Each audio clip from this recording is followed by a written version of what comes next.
Қайырлы күн достар, бүгін біз трайфл десертін дайындайтын боламыз.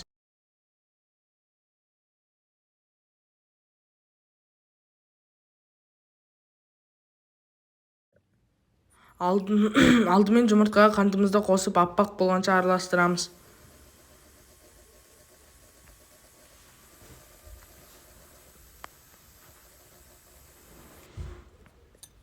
ұн, какао разрыхлитель бөлек ыдыста араластырып жұмыртқалы массамызға қосамыз.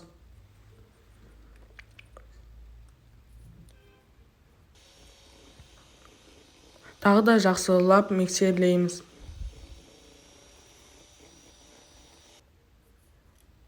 Біздің осындай сұйықтау қамыр шықты. Енді осыны пергамент төселген формамызға құямыз. Менде осындай әйнек форма, кез келген форманы пайдалана берсеңіздер болады.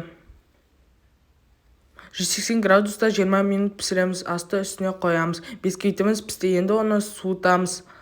Теңдей 4 бөлікке трайфл формаларына салып шығамыз. Крем дайындаймыз. Ол үшін бізге сливки, қант, творожный сыр керек. Және барлығы да салқын болу керек. Сол кездегі қою крем шығады.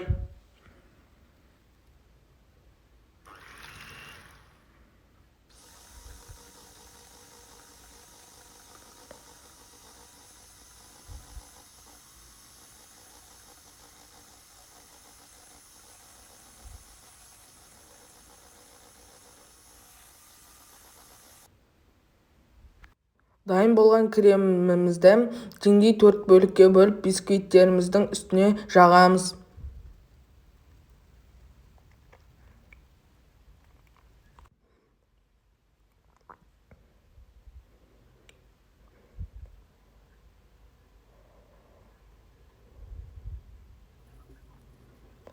Бетін осылай тегістеп шығамыз, себебі бетіне шоколад құйған кезде тегіс болып шығу үшін.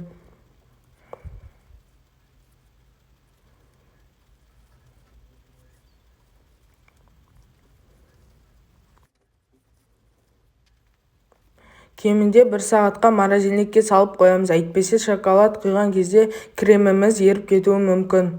Ганаш дайындаймыз. Ысыған сливкиге шоколадымызды қосып ергенше араластырамыз. Сливкиді қайнатпаймыз.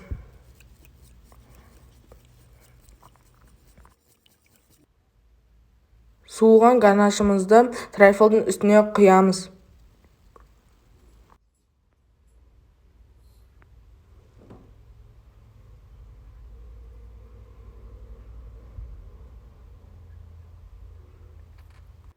Бетіне өз қалауларыңызша әсемдейсіздер. Мен құлпынай мен киви қостым. Осымен трайфлым дайын.